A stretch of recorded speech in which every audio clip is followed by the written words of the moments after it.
So hello students, new lecture में आप सभी का वेलकम है। बेसिकली सेकेंड नंबर चैप्टर जो आप सभी का क्लास 10th कंप्यूटर का चल रहा है, उसके मैक्सिमम 70% टॉपिक्स कंप्लीट हो चुके हैं। 2 या 3 टॉपिक मेनली और बचे हुए हैं जिनको और कंप्लीट किया जाना है। ठीक है, तो क्लास 10th कंप्यूटर में आप सभी का चल रहा है chapter number second, data type, character set एवं ऑपरेटर। ठीक है, बेसिकली इसमें बहुत सारे टॉपिक कंप्लीट हो गए हैं। तो इन टॉपिक्स जितने भी टॉपिक्स कंप्लीट हुए उनका लेक्चर आपको प्लेलिस्ट में देखने को मिल जाएगा या फिर पिछली वीडियोस में लाइव क्लास में आप देख सकते हैं।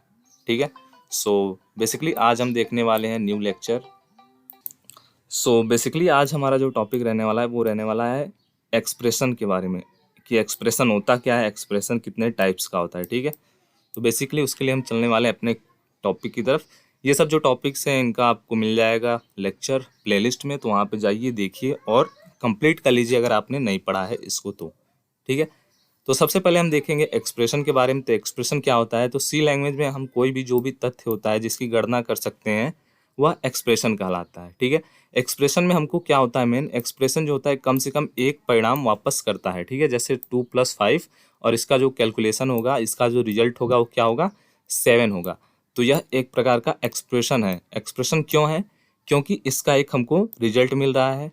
ठीक है, एक यहाँ पे क्या है, ये यहाँ पे दिया गया है हमको एक्सप्रेशन और इसका जो रिजल्ट है वो 7 है। ठीक है, तो एक्सप्रेशन जो मेन होता है इसका काम वह होता है गणना। ठीक है, जिसकी गणना की जा सकती है, इसका हम क्या कर सकते हैं, कैलकुलेशन कर सकते हैं। कैलकुलेशन कर सकते हैं तो ये हमारा एक्सप्रेशन हो गया। ठीक है, क्योंकि इसका परिणाम 7 वापस होगा। सी में एक्सप्रेशन जो होते हैं वो कठिनाइयों के स्तर पर निम्नलिखित 2 भागों में बांटे जा सकते हैं, 2 भागों में बांटे गए हैं। ठीक है, एक्सप्रेशन मतलब प्रोग्राम को लिखने का तरीका, प्रोग्राम को लिखने का मेथड, प्रोग्राम को लिखने का टाइप्स। ठीक है, जैसे पहला है हमारा साधारण एक्सप्रेशन जिसको हम लोग सिंपल एक्सप्रेशन बोलते हैं। सी में जो सिंपल एक्सप्रेशन होता है केवल एक वेरिएबल का होता है, एक कांस्टेंट होता है या फिर एक मान होता है। जैसे नीचे साड़ी में साधारण एक्सप्रेशन के उदाहरण दिए गए हैं। ठीक है, यहाँ पे एक्सप्रेशन दिया गया है और यहाँ पे उसका मतलब दिया गया है कि इसका मतलब क्या होगा। ठीक है, ये एक क्या है, यह एक सिंपल एक्सप्रेशन के अंतर्गत आता है। इसमें 2 टाइप्स का एक्सप्रेशन होता है, पहला होता है सिंपल, दूसरा होता है कॉम्प्लेक्स। ठीक है, कॉम्प्लेक्स जो होता है उसको जटिल बोलते हैं, सिंपल जो होता है उसको हम लोग साधारण बोलते हैं। साधारण एक्सप्रेशन, साधारण एक्सप्रेशन मतलब बहुत ही सिंपल प्रोग्राम होगा, उसमें बहुत ज़्यादा भी डिफिकल्ट नहीं होगा, समझने में आपको आसानी होगी। जैसे यहाँ पे एक 20 दिया गया है, 20 एक्सप्रेशन दिया गया है और उसका मतलब क्या होगा, इसका मतलब होता है इंटीजर कांस्टेंट है। आपने पिछले लेक्चर में पढ़ा होगा डाटा टाइप में, उसमें पढ़ा होगा। यहाँ पे लिखा हुआ है रेट। रेट क्या है, रेट एक वेरिएबल है जिसके अंतर्गत हम वैल्यू को स्टोर कर सकते हैं। -2.7 दिया गया है, ये क्या है, एक रियल कांस्टेंट है। ठीक है, रियल कांस्टेंट क्यों है वो आपको कांस्टेंट वाले टॉपिक में बताया गया था कि यह इसको हम लोग रियल कांस्टेंट क्यों कहेंगे -2.7 को, उसका रीज़न क्या है। ठीक है, तो ये सब आता है हमारा सिंपल एक्सप्रेशन के अंतर्गत।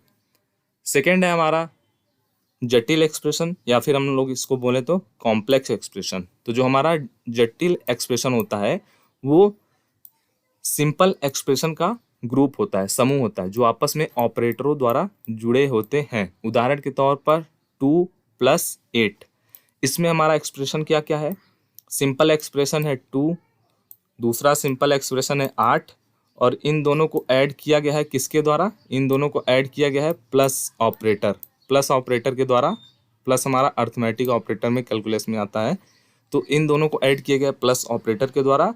और ये जो 2 हैं वो क्या है, ये 2 सिंगल ऑपरेटर हैं। ठीक है, सिंगल एक्सप्रेशन है। सिंगल एक्सप्रेशन को 2 या 2 से अधिक सिंगल एक्सप्रेशन को जब ऑपरेटर की मदद से हम जोड़ देते हैं तो उसको हम लोग क्या कहते हैं, उसको हम लोग कॉम्प्लेक्स एक्सप्रेशन कहते हैं या फिर जटिल एक्सप्रेशन कहते हैं। ठीक है, जटिल एक्सप्रेशन के बारे में और भी दिया गया कि एक जटिल एक्सप्रेशन है क्योंकि इस एक्सप्रेशन में 2 सिंपल एक्सप्रेशन का योग ऑपरेटर द्वारा जुड़े हुए हैं तथा इसका परिणाम 10 प्राप्त होगा। सी में बहुत जटिल एक्सप्रेशन भी लिखे जा सकते हैं, जैसे x+y × 2/z+3। ठीक है, ये हमारा क्या है, ये कि जटिल एक्सप्रेशन है। क्यों जटिल एक्सप्रेशन है, इसमें बहुत सारे एक्सप्रेशन को क्या किया गया है, बहुत से सिंपल एक्सप्रेशन को आपस में ग्रुपिंग किया गया है, समूह बनाया गया है और ऑपरेटरों की मदद से उसको समूह में जोड़ा गया है, घटाया गया है या फिर जो भी ऑपरेटर है उसको परफॉर्म किया गया है। तो ये हमारा क्या है, ये हमारा कॉम्प्लेक्स एक्सप्रेशन कहलाता है। आई होप आपको एक्सप्रेशन का टॉपिक समझ में आ गया होगा। एक्सप्रेशन क्या होता है, एक्सप्रेशन में हमारा सिंपल एक्सप्रेशन क्या होता है, उसके बाद सेकेंड है हमारा कॉम्प्लेक्स एक्सप्रेशन। तो सिंपल एक्सप्रेशन जो होता है वो सिंपल होता है, मतलब एक लाइन में होता है, उसमें ज़्यादा कुछ आपको करना नहीं होता है, ठीक है। और जो हमारा जटिल एक्सप्रेशन होता है, जटिल एक्सप्रेशन दो या दो से अधिक सिंपल एक्सप्रेशन का समूह होता है, ग्रुप होता है, उसी को हम लोग जटिल एक्सप्रेशन बोलते हैं। सो आई होप आज का जो टॉपिक है, आज का जो लेक्चर है आपको क्लियर हो गया होगा अबाउट एक्सप्रेशन के बारे में। सो नेक्स्ट टॉपिक हमारा रहेगा कल का लेक्चर, वो रहेगा ऑपरेटर। और ऑपरेटर मोस्ट इम्पॉर्टेंट जो टॉपिक है, वेरी वेरी मोस्ट इम्पॉर्टेंट, और हर बार बोर्ड परीक्षा में इससे सवाल आते हैं, क्वेश्चन आते हैं, और इस बार भी आएंगे, ठीक है। सो कमेंट बॉक्स में फीडबैक देना ना भूलिए इस क्लास का। मिलते हैं नेक्स्ट वीडियो में, तब तक के लिए सभी को जय हिंद, जय भारत।